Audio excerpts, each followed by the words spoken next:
नमस्कार, मैं हूं आपके साथ नावेद माजिद और आप देख रहे हैं डिजिटल मीडिया न्यूज़। आज हमारे साथ हैं किठौर विधानसभा क्षेत्र के विधायक सतवीर त्यागी, जिनसे हम बात करेंगे 2022 विधानसभा चुनाव के बारे में कि इस बार विधानसभा चुनाव किन किन मुद्दों पर रहेगा, जिससे बात करेंगे। इस बार सबसे पहले तो बहुत बहुत धन्यवाद विधायक जी, आपने हमारे लिए वक्त निकाला। इस बार भारतीय जनता पार्टी के क्या क्या मुद्दे रहेंगे, आपके क्या क्या मुद्दे रहेंगे इस बार चुनाव लड़ने? देखिए, पहले तो मैं आपको बधाई देता हूं कि आपने अपने चैनल में हमारी बात को रखने का प्रयास किया। सबसे पहले मैं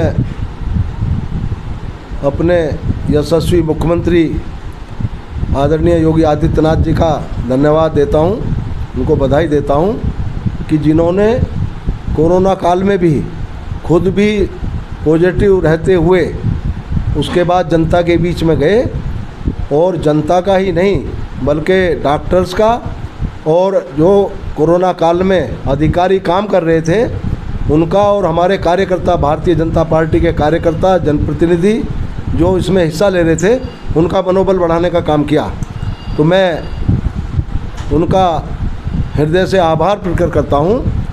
अपनी बात से शुरू करना चाहता हूँ कि हमने भी पूरे विधानसभा क्षेत्र में, हमारे लगभग 148 गांव हैं हमारे विधानसभा क्षेत्र में, सभी गांव में सैनिटाइज़र कराने का काम किया। सभी में जो गरीब लोग थे उनको सरकारी राशन तो मिल ही रहा था, 1000 रुपये गरीबों को सरकार दे ही रही थी। हमने भी अपने प्रयास से जो कोरोना काल में दवाइयों की किट थी वो पहुंचाने का काम किया। कोरोना काल में जो ऑक्सीमीटर था, जो थर्मामीटर थे और जो टेम्परेचर नापने की मशीन थी, ऑक्सीजन नापने की मशीन थी, इस तरह की किट बना करके उसमें सैनिटाइज़र भी था, उसमें मास्क थे, लोग बांटने का काम किया। हमारा संघ के कार्यकर्ताओं ने जान को जोखिम में डाल करके अपने को जो है लोगों के बीच में बनाए रखा। जबकि समाजवादी पार्टी के, जो मैं अपने क्षेत्र की बात करता हूँ, जो यहाँ के पूर्व मंत्री जिनको हमने हराया है, जो हमारे सामने चुनाव लड़ते हैं समाजवादी पार्टी के, उनके खुद भांजा, उनका खुद भतीजा, जो नकली दवाइयाँ थी, रेमडेसिविर और जैसे इंजेक्शन जो मुहैया नहीं हो रहे थे, उनका बल्कि नकली दवाई बेचते हुए जो है पकड़े गए और जेल भी गए वो लोग। नहीं है, कई उदाहरण इसी तरह के हैं कि पूर्व मंत्री ने ये केवल धंधा बनाने का काम किया और हमारी पार्टी को उन्होंने कोशिश की कि उनको कैसे बदनाम किया जाए। उससे सैकड़ों अगर मौत हुई है तो उनके इंजेक्शन से हुई हैं, उसकी नकली दवाइयों से हुई हैं। वो मेरठ में भी सप्लाई करते थे उनके लोग जो है।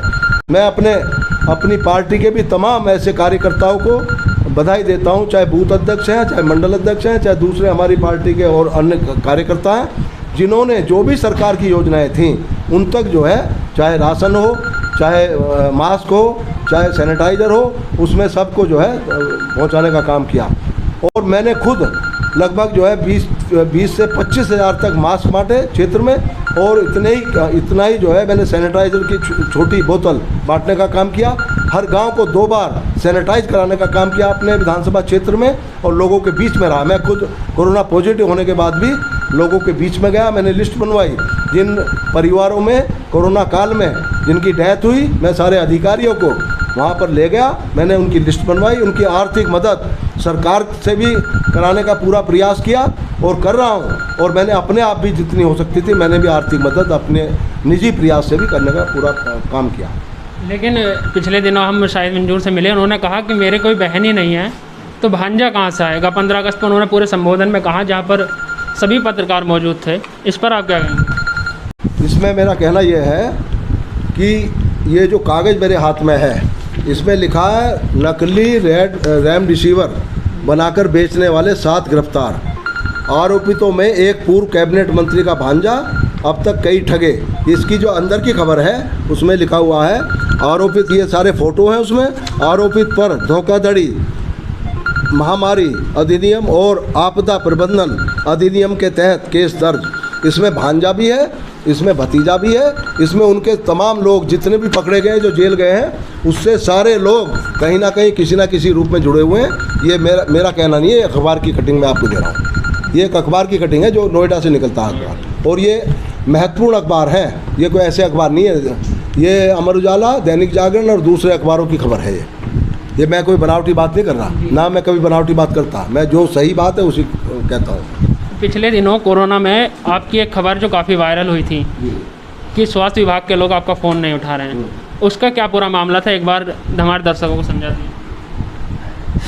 नहीं, मेरी खबर जो वायरल हुई थी वो प्राइवेट नर्सिंग होम के बारे में हुई थी। मैं स्वास्थ्य विभाग के लोगों का धन्यवाद करता हूँ कि स्वास्थ्य विभाग के जो मेडिकल कॉलेज के प्रिंसिपल हैं उनका तो मैं बिल्कुल कायल हो गया कि जिन्होंने 2 बजे तक भी मेरा फ़ोन उठाने का काम किया। डॉक्टर ज्ञानेंद्र और जो दूसरे बालियान थे, हैं धीरज बालियान, इन लोगों ने जितने भी मरीजों के बारे में मैंने इनको फ़ोन किया, इन्होंने तुरंत एडमिट भी कराया, उनका इलाज भी कराया, बहुत लोगों की जान बचाने का भी काम किया। ये मामूली बात नहीं है 2 बजे रात के जो है फ़ोन उठाना और हमारे मरीज़ को एडमिट करना। मैंने भी यहाँ अपने बराबर में जो ऑफिस है यहाँ पे जो है एक 4 लड़के बैठाए हुए थे जो रात के 11 बजे तक जो है केवल मरीजों का भर्ती कराना, उनके बारे में जानना, सीएमओ को फ़ोन करना, प्रिंसिपल को फ़ोन करना और उनकी दवाई का इंतज़ाम करना, उनके बेड का इंतज़ाम कराना, ऑक्सीजन का इंतज़ाम कराना। तो ये तमाम काम जो है हमारा 2 महीने तक यहाँ चला। तो ये कहना, ये मैं अभी भी कह रहा हूँ कि उस वक्त जब तक हमारे यशस्वी मुख्यमंत्री आदरणीय योगी जी ने दौरा नहीं किया था तब तक यहाँ प्राइवेट हॉस्पिटल अनियमितता करते रहे। उसके बाद में जब डंडा हुआ तब जा कर के जो है वो ठीक हुए। उसके बाद में उन्होंने भी जो है अपना पूरा रिकॉर्ड रखने का काम किया। मैं यहाँ के कमिश्नर को, मैं यहाँ के डीएम को धन्यवाद करता हूँ, बधाई देता हूँ कि जिन्होंने बहुत मजबूती से खड़े होकर के मॉनिटरिंग की और लगातार मीटिंग करते रहे। यहाँ के डॉक्टरों को, सीएमओ को लगातार जो है वो रिपोर्ट लेते रहे कि कहाँ कितने अस्पताल में किसको बेड नहीं मिला, किसके साथ अनियमितता हुई है।